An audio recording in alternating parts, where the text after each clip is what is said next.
He loved to pick out the amateurs, and I was surrounded by people that had no idea what they're doing. And it was very difficult to act out these love scenes because I really didn't know which one of the two men I was in love with. In February 1950, a man opened a newspaper and discovered that his marriage had quietly ended without him ever being told.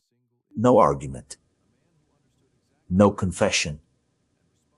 No final conversation. Just ink on paper, delivered to thousands of strangers at the exact same time he was reading it. Inside that article was something almost unthinkable. His wife had given birth to another man's child while still legally married to him. Peter Lindström didn't hear it from her. He didn't get a phone call. He didn't get a letter. He found out the same way everyone else did, like a stranger reading about a life that used to belong to him. And the most disturbing part isn't just what happened, it's what he did next. He didn't break down publicly. He didn't chase answers. He didn't even confront her in anger. He simply closed the newspaper and went back to work, as if nothing had happened, as if everything had already ended long before that headline ever appeared. But that moment wasn't the beginning of the story. It was the end result of something far more complicated, something that had been quietly unraveling for years without anyone fully seeing it. And to understand how a marriage could collapse so completely without a single conversation, you have to understand how Peter Lindström ended up in that life in the first place. Peter Lindström was not the kind of man who drifted through life. He was a neurosurgeon trained in precision, discipline, and absolute focus. A man who understood that a single mistake in his field didn't create inconvenience. It created irreversible damage. And yet, despite that kind of control over his professional world, his personal life moved in a completely different direction. He met Ingrid Bergman when she was already beginning to rise toward international fame. At that time, she wasn't just another actress. She carried something magnetic, something that made people reorganize their lives around her presence without fully realizing it. And Peter became one of those people. He didn't just love her from a distance. He followed her into a different reality entirely. He left behind the stability of what he knew and rebuilt himself in a foreign country, adapting to a new language, a new system, a new identity, not because he was lost, but because she became the center of gravity in his world. Over time, his role in her life stopped resembling a traditional marriage and started resembling infrastructure. He managed what others didn't see, the logistics, the finances, the constant pressure of public attention, the hidden structure that kept her image intact while the world watched her shine. And quietly, almost without anyone naming it, Peter became the person holding everything together behind the scenes.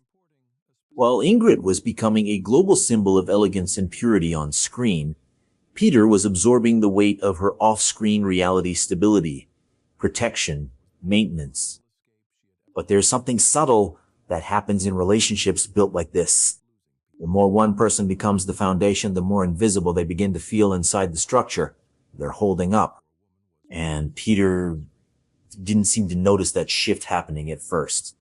Or maybe he did and simply chose not to act on it.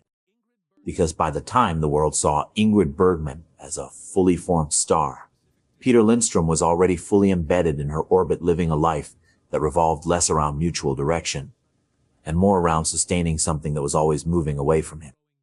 And that imbalance didn't appear suddenly. It had roots far deeper than Hollywood, marriage, or fame. It started long before Peter ever entered the picture, in a childhood defined not by success or opportunity, but by a pattern of loss that would quietly shape everything she became. To understand Ingrid Bergman, you can't start with fame, Hollywood, or marriage. You have to start with absence. Because before she ever became a star, Before she ever stepped in front of a camera, her life was already defined by a pattern that repeated itself with brutal consistency. People leaving and never coming back. She was born in Stockholm in 1915.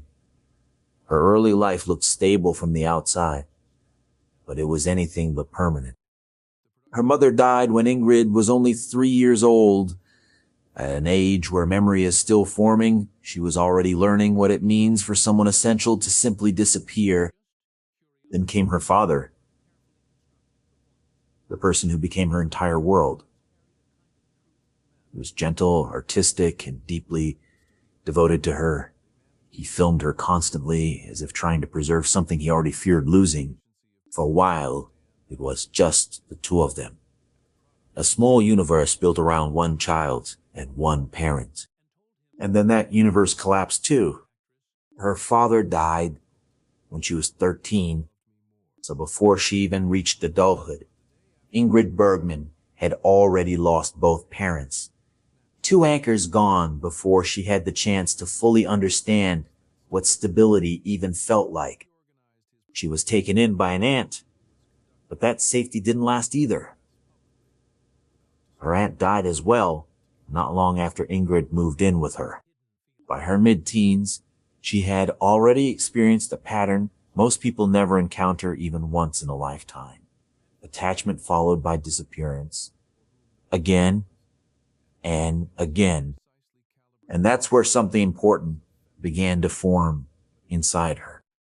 Not resilience in the simple sense, but adaptation. Because when life repeatedly removes the people you depend on, you don't just grieve them, you start adjusting your entire emotional system around the expectation that nothing stays. For Ingrid, connection slowly stopped meaning permanence, started meaning performance. Acting became more than ambition. It became structure. A controlled environment where relationships had scripts, where departures were written in advance and didn't require personal permission to survive. In that world, she could be loved, needed, adored without the unpredictability of real permanence. And that distinction mattered more than anyone around her realized at the time. Because what she learned early wasn't just how to act. It was how to function inside relationships without depending on them to last. So when she later entered adulthood, fame, and eventually marriage, she wasn't stepping into those roles as someone searching for stability. She was stepping into them as someone who had already internalized that stability was temporary and that emotional distance was often the only way to survive it. And that mindset didn't stay contained to her childhood. It followed her straight into Hollywood, where that same ability to become someone else would be transformed into something far bigger than survival and far more complicated than anyone around her could fully control. When Ingrid Bergman arrived in Hollywood, she didn't enter like most rising stars. She arrived already fully formed in the public imagination. Not because Hollywood created her from scratch, but because it immediately recognized what it could turn her into. There was something about her presence on camera that felt unmanufactured. She didn't look like she had been shaped by studio machinery. No exaggerated styling, no obvious artificial polish. She appeared, at least on the surface, like someone untouched by the system itself. And Hollywood quickly realized that was the product. They didn't need to change her name. They didn't need to reshape her image. They simply amplified what was already there and presented it to the world as authenticity. And it worked. The audience didn't just watch Ingrid Bergman, they trusted her. She became the ideal woman of cinema in the 1940s. Pure, emotional, grounded, morally centered. The kind of screen presence that didn't just entertain people, but reassured them. In films like Casablanca, She wasn't just acting in a role. She was embodying a version of femininity that audiences believed reflected something real about her as a person. And that's where the situation became complicated, because the stronger the public belief in her natural purity became, the more pressure there was to maintain it, not just on screen, but in every layer of her public life. Hollywood in that era didn't protect actors as people. It protected them as images. And Ingrid's image became one of the most valuable in the industry. But behind that carefully maintained public identity, her personal life was already far more unstable than the roles she played suggested. While the world saw consistency, she experienced something very different. Emotional intensity that appeared quickly and disappeared just as quickly once circumstances changed. The same pattern that had formed in her childhood connection, immersion, separation, was now playing out in adulthood, only now under a much brighter spotlight. And the people closest to her began to notice something unsettling. In relationships, she could be completely present until she wasn't. Fully engaged, emotionally intense, deeply connected, and then, almost without visible transition, detached when the context shifted. Not out of cruelty, not out of indifference, but because the scene had changed. And in her internal logic, when the scene ends, the emotional state tied to it ends too. At the same time, Peter Lindström was operating in a completely different emotional system, one built on continuity, responsibility, and long-term structure. And for a while, those two worlds seemed to complement each other. He provided stability. She provided intensity. He managed reality. She transformed it. But Hollywood has a way of amplifying what people don't fully understand about each other. And as Ingrid's fame grew, so did the distance between the image the world saw and the emotional patterns that were quietly shaping her private decisions. Because the same woman the world called a saint on screen was already living a life that didn't fit neatly inside that narrative. And that contradiction didn't stay hidden for long. It began to surface in ways that would slowly unravel the balance between her public perfection and her private reality. By the time Ingrid Bergman became one of Hollywood's most recognizable names, something had already started to repeat itself in the background of her career. It wasn't random, and it wasn't simply scandal in the traditional sense. It was a pattern of emotional intensity forming quickly and dissolving just as fast when the environment changed.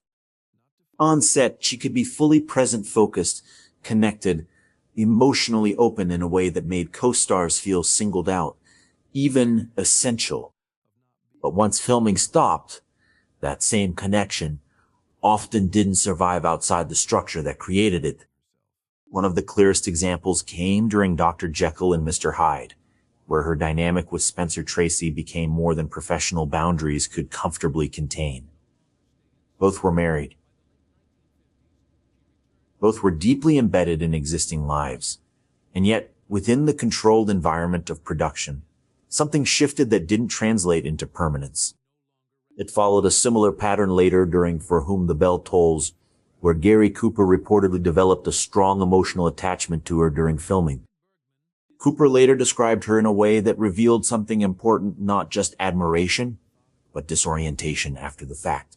The feeling that what he experienced was real in the moment, but somehow didn't carry over once the camera stopped. And that distinction matters because for Ingrid, the emotional reality seemed tied to context. When the environment demanded connection, she delivered it fully. When the environment ended, so did the role. not in a calculated or cold way, but in a way that reflected how deeply she had learned to separate emotional states from continuity.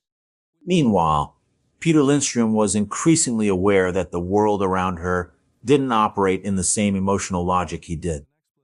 He was a man who built stability through consistency, through staying, through absorbing pressure quietly and maintaining structure when things became unstable. But the world Ingrid moved through didn't reward structure, rewarded intensity, proximity, and momentary emotional truth. And Peter found himself in an impossible position. He could see the patterns forming. He could sense the emotional volatility around her life in Hollywood circles. But addressing it directly risked something far more damaging, breaking the fragile balance that allowed their lives to continue in parallel. So he did what he had always done. He stayed silent. He managed what was visible. He protected what could be protected. He absorbed what couldn't be fixed. And over time, that silence created a space where distance could grow without interruption. Because while Peter was building stability, Ingrid was experiencing something else entirely. A life that moved from one emotionally charged environment to the next, where connection felt absolute in the moment, but didn't require permanence afterward.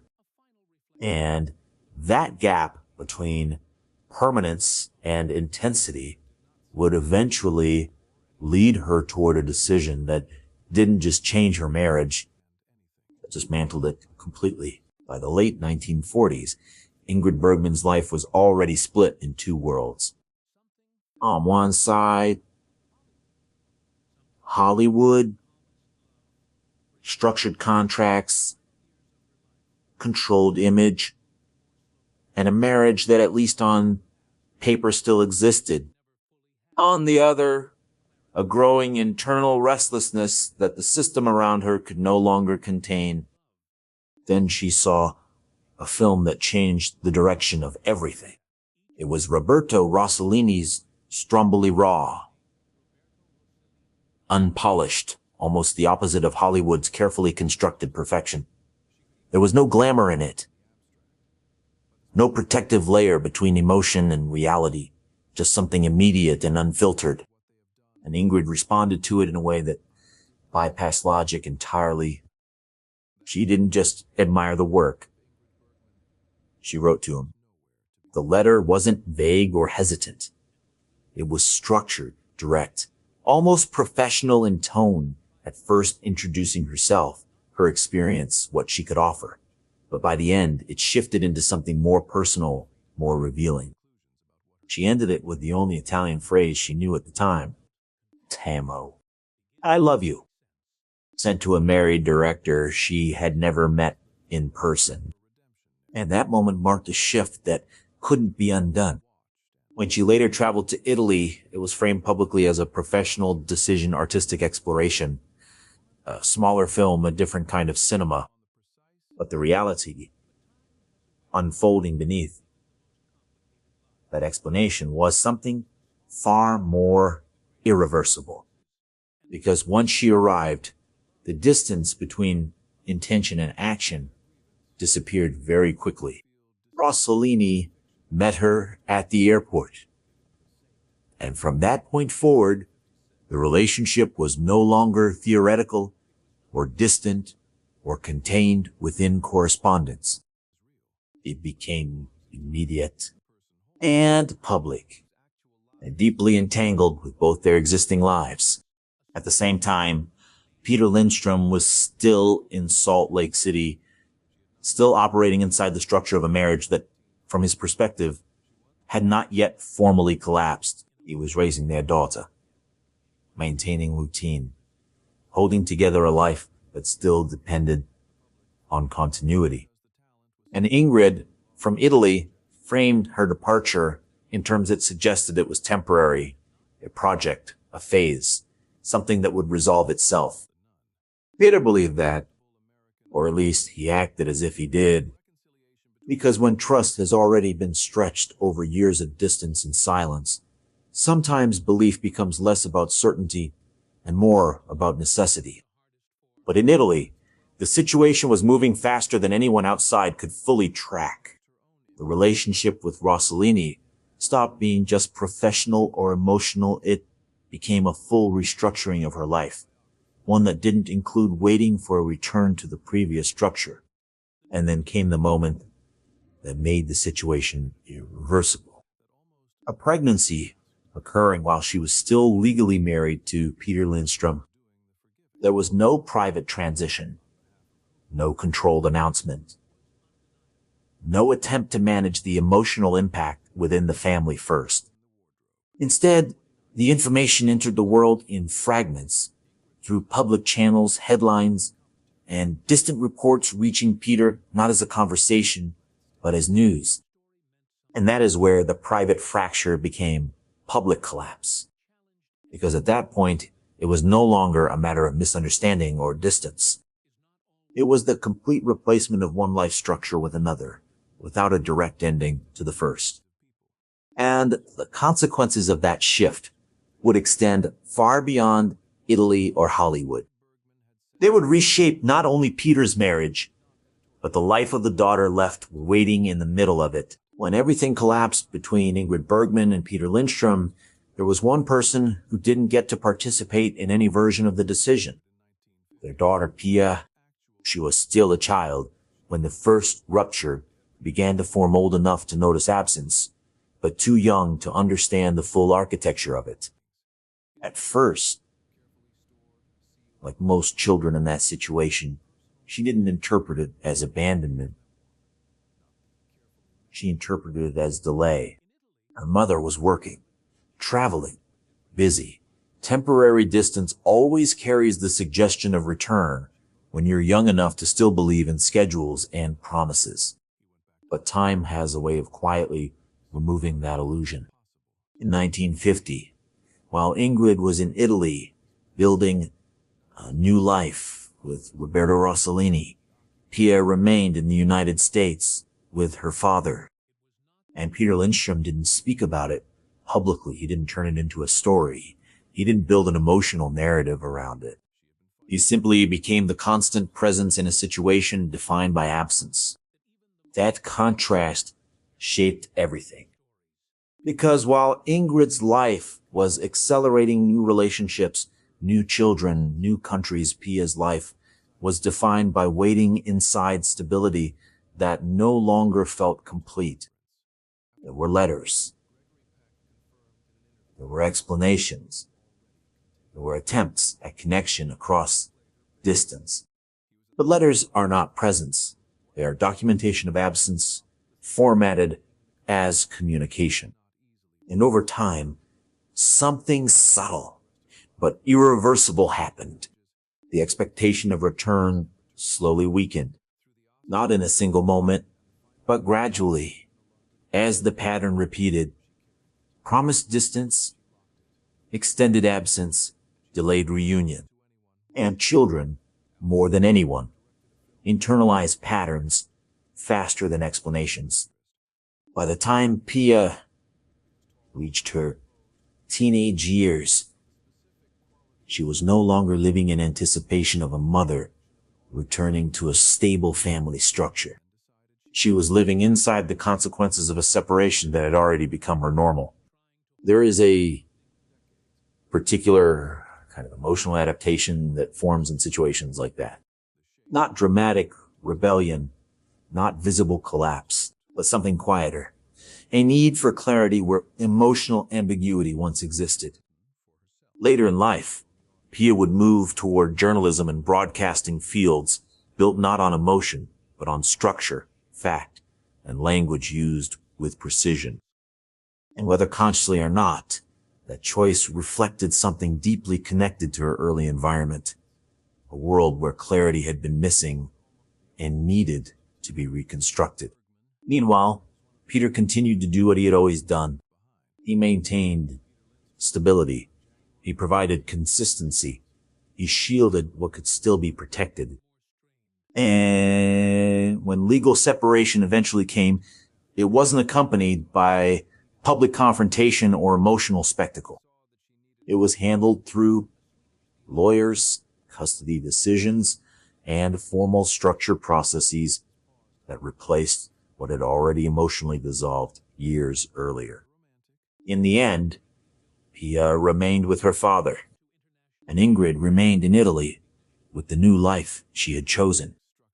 But the most important part of this chapter isn't the legal outcome. It's what happens to a child when one parent becomes distance and the other becomes continuity. Because even when stability is preserved, absence still becomes part of identity. And Pia's life would always carry the imprint of that early division between the mother who existed in images and letters and the father who existed in daily reality. And while the world would later debate Ingrid Bergman's morality, career, and redemption, in Pia's world, the story was never abstract. It was lived in real time, in real absence, with no audience watching to simplify it into a narrative. After leaving Hollywood and reshaping her life in Italy, Ingrid Bergman didn't just enter a new relationship, she entered a completely different rhythm of existence. With Roberto Rossellini, everything moved quickly, too quickly for the outside world to process in real time. What had begun as admiration for his work turned into full immersion in his life, his country, and eventually his family structure. The boundaries that once separated professional respect from personal commitment disappeared almost entirely. And in that space, Ingrid's life began to rebuild itself around a new center of gravity. She had left behind one family structure while still legally attached to it and immediately stepped into another that formed while the first was still unresolved. That overlap created a situation that was emotionally complex, but internally consistent to her. Because by this point, Ingrid was not making decisions based on continuity. She was responding to presence. Where life felt immediate, she moved toward it. Where life felt distant, she slowly detached. In Italy, she and Rossellini had children together. New responsibilities, new routines, new emotional environments formed around her at a rapid pace. But something important remained unchanged beneath all of it. There was still no long-term anchor that functioned in the traditional sense, not in the way Peter had once tried to build. Instead, her life continued to operate in cycles of intensity and transition relationships, forming quickly, becoming fully absorbing, then slowly losing structure once the emotional moment that defined them had passed. From the outside, this looked like instability. From her perspective, it likely felt like adaptation. Because after a childhood defined by repeated loss, permanence was never the baseline assumption. Change was, and so each new phase of her life didn't feel like rupture. It felt like continuation of a pattern she had already learned to survive. Meanwhile, Peter Lindström remained in a very different reality. His world was not built on emotional transitions. It was built on systems that remain functional even under pressure. So while Ingrid's life expanded and shifted across countries and relationships, Peter's life narrowed into something more contained but more stable. Work, responsibility, fatherhood, routine. He did not publicly challenge what had happened. He did not attempt to compete with the narrative forming around Ingrid in the press or in public perception. He simply maintained structure where structure was still possible. And over time, that difference between them became more defined. One life moved through emotional acceleration, constant change, new environments, new attachments forming quickly and fully. The other life moved through continuity, fewer changes, but deeper stability inside what remained. Neither system was simple. Neither was painless. But they were fundamentally incompatible in how they interpreted connection. And eventually, that incompatibility became visible to the entire world. Because what had started as a private separation between two people slowly transformed into a public narrative about morality, betrayal, and redemption. And when that narrative finally reached its loudest point, it wasn't in Italy or Hollywood. It was in the United States, where the story of Ingrid Bergman would be judged not just as personal history, but as cultural controversy. By the mid-1950s, the story of Ingrid Bergman in America had already been written twice, once as admiration and once as condemnation. First, she was the perfect actress, the face of elegance, purity, and emotional sincerity on screen, a performer audiences trusted almost instinctively. Then, almost overnight, she became something else entirely in the public imagination. Not just an actress who made personal choices the public disapproved of, but a symbol of betrayal. A figure used in political speeches, newspaper editorials, and moral debates about values, marriage, and public decency. Her name was no longer just cultural, it was controversial. And for several years, she disappeared from the American screen entirely. But cinema doesn't erase talent easily, and time has a way of softening public outrage when distance increases. So when she eventually returned in 1956 with Anastasia, it wasn't just another film release. It was an event that carried emotional weight far beyond the story being told on screen. Audiences didn't just watch her performance. They watched her re-enter a world that had once rejected her. And something unexpected happened. She was accepted again. The performance was praised. Critics responded positively. And eventually, she received the Academy Award for Best Actress. The public response was overwhelming. A standing ovation. A sense of collective closure. As if a cultural wound had been officially healed. But beneath that moment of celebration, there was a quiet absence that almost no one addressed directly. The people most affected by the original rupture were not part of the reconciliation. Peter Lindström wasn't on stage. Pia wasn't in the narrative. The consequences of the earlier life were not included in the emotional resolution being performed in public. What the audience experienced was forgiveness. What they didn't experience was accountability, because forgiveness in public culture often operates on a specific condition. It resolves the discomfort of the audience, not necessarily the reality of everyone involved.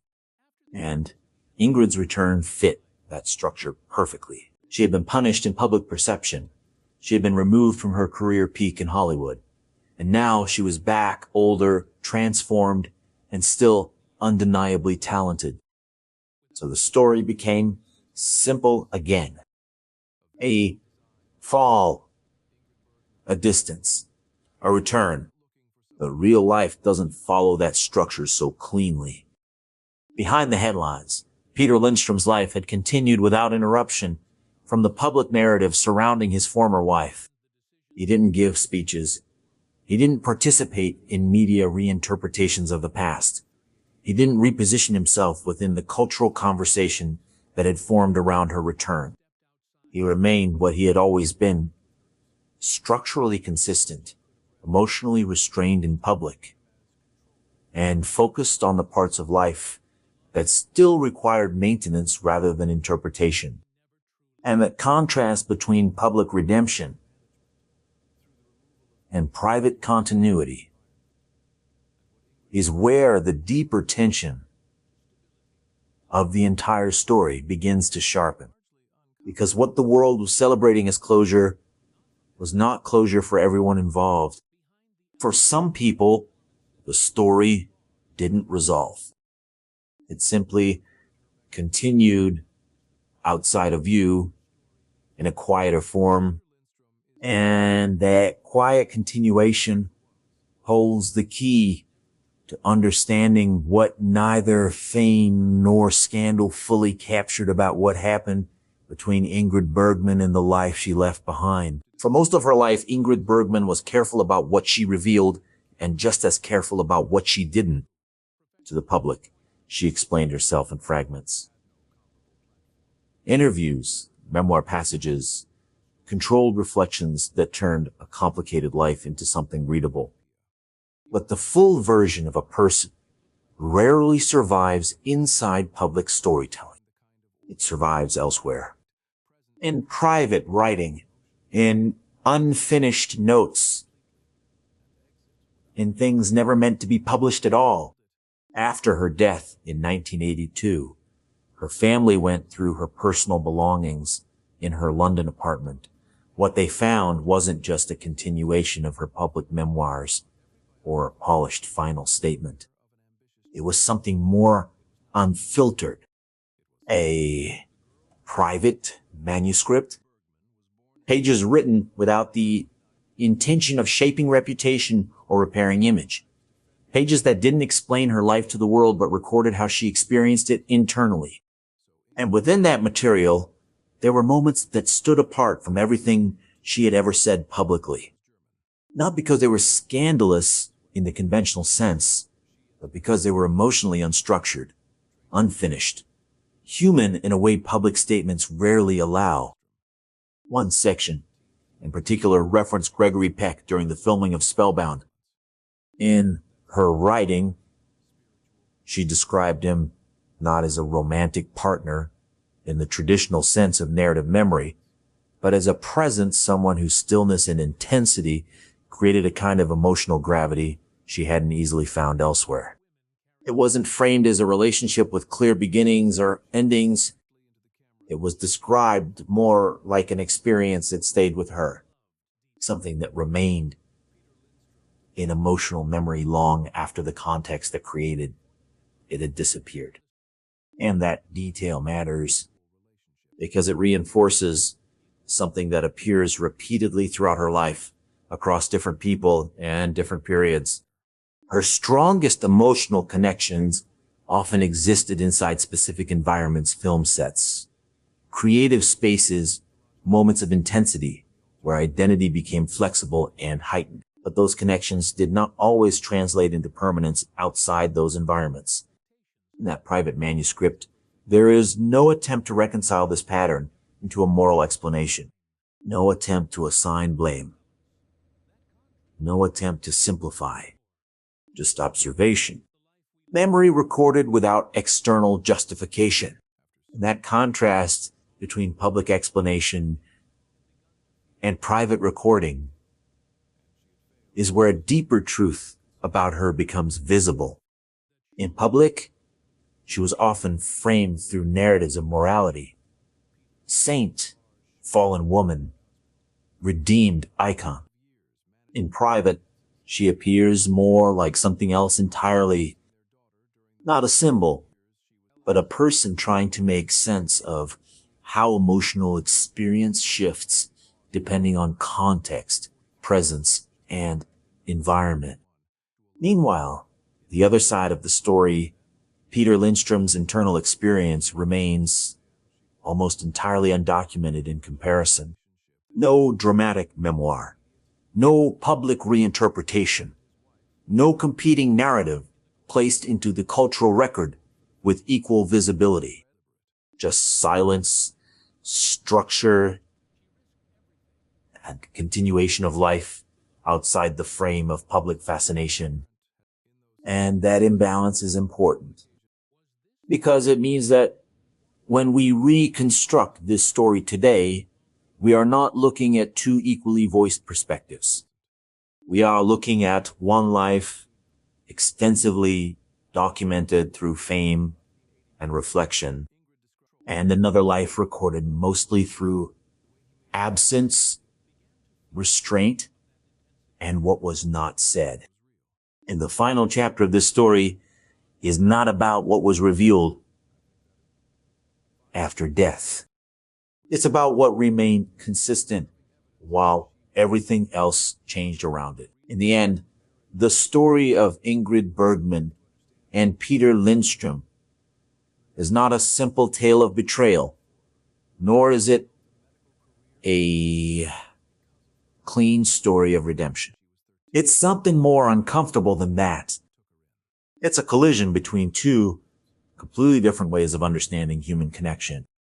Peter Lindström built his life around structure, around staying, around solving problems through consistency, responsibility, and quiet endurance.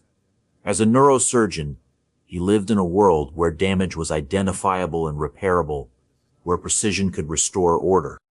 So when he loved someone, he did it the same way, by building stability, by protecting, by holding everything in place when it started to fall apart. But Ingrid Bergman came from a completely different emotional logic.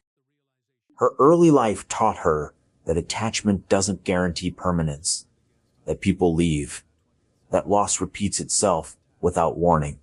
And over time, she adapted not by resisting that reality, but by learning how to function inside it. For her, connection wasn't defined by duration. It was defined by intensity, by presence, by the emotional truth of a moment while it existed. And those two systems, stability versus intensity, were never going to align cleanly for long. Peter built continuity. Ingrid moved toward experience. Peter tried to preserve life. Ingrid responded to what felt alive. Neither approach is portrayed here as right or wrong, because the tragedy doesn't come from villainy. It comes from incompatibility, from two people interpreting the same relationship through completely different emotional languages. And somewhere inside that gap, a marriage formed, functioned for a time, and eventually collapsed under pressures it was never fully designed to resolve. Peter didn't lose Ingrid in a single moment. He lost her gradually, in increments he couldn't always see while they were happening. And Ingrid didn't leave in a single emotional decision either. She moved toward what felt immediate, what felt real in the moment, what felt like life as she experienced it internally. But when the public reduces all of that into headlines, scandal, forgiveness, redemption, it flattens something far more complex. Because beneath the fame, beneath the controversy, beneath the awards and the judgment, there were still two private realities running in parallel. One built on continuity and endurance. The other built on movement and emotional presence. And neither of them fully understood the other's operating system. That is why this story doesn't resolve cleanly. Because some relationships don't end with clarity. They end with distance. And what remains afterward isn't closure. It's interpretation. Years later, Ingrid Bergman is remembered as one of cinema's greatest performers. Her legacy is secure, celebrated, and widely admired. Peter Lindström, in contrast, remains almost entirely outside that cultural memory present in the story, but not in the mythology built around it. And yet, both lives are inseparable from the same history. One built in front of cameras, the other built in silence behind them. And maybe the most unsettling truth of all is this. Sometimes the people who appear strongest in public memory are not the ones who understood the story best, but the ones who were simply the most visible when it was being told.